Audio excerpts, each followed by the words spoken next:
महाराष्ट्र के धुले जिले में पुलिस ने अवैध नशे के खिलाफ बड़ी कार्रवाई की है। दरअसल पुलिस निरीक्षक जयपाल हीरे को मुखबिर से सूचना मिली कि कुछ अज्ञात व्यक्तियों ने शिरपुर पुलिस स्टेशन की सीमा के अंतर्गत जामिया पानी गांव में वन विभाग की भूमि पर प्रतिबंधित नशीले पौधों की अवैध खेती की है। सूचना मिलती ही पुलिस निरीक्षक जयपाल हीरे ने एनडीपीएस अधिनियम के तहत मौके पर गांजे की खेती को नष्ट करने का आदेश प्राप्त किया। पुलिस अधीक्षक धुले के आदेश पर स्थानीय पुलिस स्टेशन की एक टीम ने वन विभाग के साथ खबर के अनुसार छापा मारा और वहां देखा गया कि भोरखेड़ा में लगभग 40,000 वर्ग फीट के क्षेत्र में 42,45,000 रुपए के गांजे के पौधों की खेती की गई थी। सभी कानूनी प्रक्रियाओं को पूरा करने के बाद कार्यकारी मजिस्ट्रेट के निर्देश पर जब्त माल को मौके पर ही नष्ट कर दिया गया। इसके साथ ही पुलिस स्टेशन में अज्ञात व्यक्ति के खिलाफ शिकायत दर्ज की गई और मामले की जांच सुनील वसावे द्वारा की जा रही है।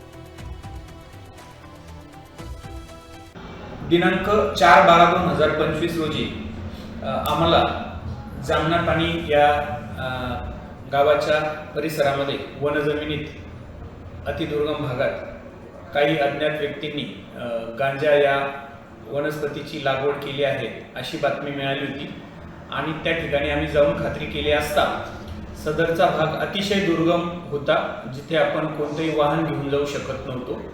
त्यामुळे अशा ठिकाणचा गांजा हा जप्त करून आणणे शक्य नसल्याने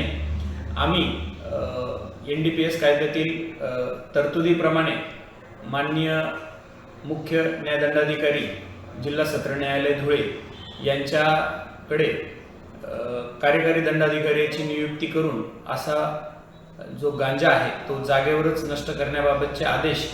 हे 6 तारखेला काल प्राप्त करून घेतले आणि माननीय पोलीस अधीक्षक सरांच्या परवानगीनंतर आम्ही वन विभागाच्या अधिकारी अंमलदारांना आणि पोलीस विभागाच्या अधिकारी अंमलदारांना सोबत घेऊन त्या भागात छापा कारवाई केली असता त्या ठिकाणी जे जामना पाणीचे कंपार्टमेंट नंबर 10-20 नियत क्षेत्र बोरखेडा